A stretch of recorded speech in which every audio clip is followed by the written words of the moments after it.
Good morning, class. I'm sorry I'm not in class again today. How strange. First the car thing and now the weather. Sorry about this video. I have a light above me and I can't seem to make it look better. So home video, not such great quality.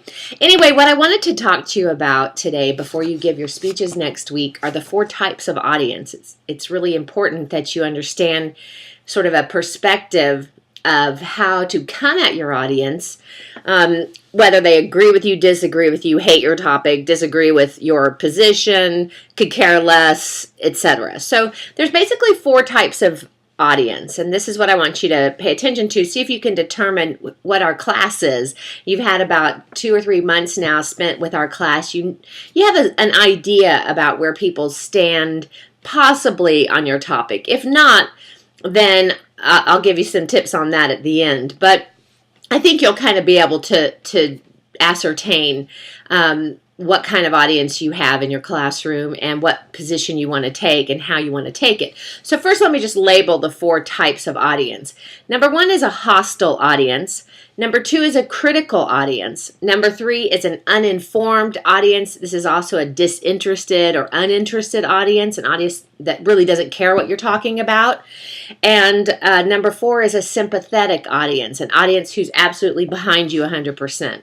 So you want to think about these 4 audiences and which type we have in our class based on your position with your topic and how you want to approach the class. So the first one is the hostile audience. This is an audience, they're not really hostile, like, well, maybe they are, sometimes they are, but for our purposes, what we mean by that is an audience who doesn't agree with your position, doesn't like what you're saying, or maybe has a different way of perceiving your what you're saying. So if you're maybe saying you're pro-gun control, maybe most people in your audience aren't. They want to have free reign on guns, and they absolutely disagree with you. That would be considered a hostile audience. So don't think about hostile like enemies. Just think of them as opposed to your perspective or your opinion, okay? If you think this is true more than 50%, if the majority of your audience, you believe, is in the hostile category, then your most important thing that you can do is to reach out and find common ground. So you're going to give very little of your opinion. You're mostly going to spend time educating, talking about common ground, like what everybody wants. You know, find the things we all want, regardless of what position we are politically or socially or lifestyle. Try to gain their trust. Humor is okay. Point it at yourself. This is the example I gave, I think, in your class one day about if you're a Democrat trying to give a speech to a group of Republicans or vice versa. You know, you're going to have to let everyone know that, yes, you realize this is a, interesting position you're in, and this is kind of funny, and you know that it's an uphill battle for you, but, we all want the same things. We all want happy families. We all want clean air. We all want safe and healthy environments, regardless of our politics. Then we just have a different way of, approaching that. So that would be the kind of example of finding common ground. So you create the sense that you're trustworthy, you have their best interest at heart, that this is something you truly believe in, and why. So the convincing is just done, in the sense that they don't throw tomatoes at you, or they don't not pay attention to you. They actually might pay attention to you. So that's how you want to approach a hostile audience. If you find that you have a critical audience is a group of people who already know your topic. Maybe they know more than you do, or they definitely think they know more than you do. So, for example, if I'm giving like I did a few weeks ago, I had to give a speech to a group of speech teachers like me, and a presentation. I had to know more than them, and I had to have a different perspective. I also had to honor what they know. So the language I used was soft. Things like, I'm sure most of you have experienced this as well as I have. One of the ideas I had experiencing it was blank. So I acknowledge their intelligence, acknowledge their experience. I give total respect to the audience, and I am heavy on the logos and the examples, because those could be indisputable. So yes, you're an expert, but I'm an expert too, or I'm an expert in a different way than you, something like that. So hostile is where you're really trying to gain trust, and you're very, very cautious about your language, and you're really the one saying, I know, I know I'm gonna. I mean, you don't have to do this, okay? That's just the attitude you have, not the body language. So you want to be cautious. You want to be critical. You're also showing a lot of respect to the audience about who they are and what they know. And we're all college students, and we've all taken sociology. One of the things I thought was interesting about sociology was blank. So you're saying, yes, I acknowledge we're on equal footing here. This was just a direction that I went. Okay, for the critical. And then you're heavy on the facts, the statistics. Explain them. Show us graphs and explain them. Give us your resources. Do not forget to cite your sources, students. Do not forget to cite your sources. We have not heard enough citations.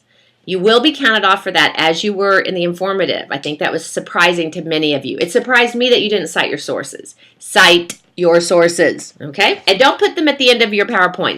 That's not what I'm talking about. While we're hearing you talk, we want to hear those sources. All right, that was just a commercial break. Now, for the third type of audience, we have the uninformed audience.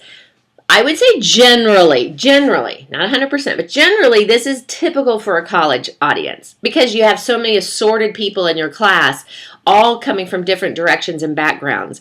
So it's unlikely they're going to be as maybe educated about your topic as you are. But maybe they are, but we're not going to count on that.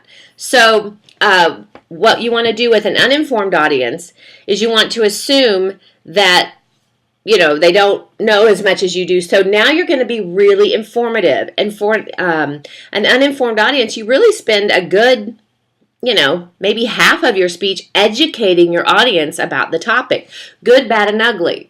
Always be balanced. If there's a dark side to your opinion, for example, if I'm against animal testing, I will also need to acknowledge that without animal testing, how are we going to know about drugs, if they're healthy or not? Are we going to test on humans? So that's a problem. So you need to address that. In other words, your opinion is never pure. You're never 100% right. So acknowledge that and show us where the gaps are, the holes are in your logic, the problems with your position. Because, again, gun control would be another one. Yes, we all want to be safe. So is it safer to not have guns in the street, or is it safer to have guns to protect yourself from those illegal people who are going to have guns in the street?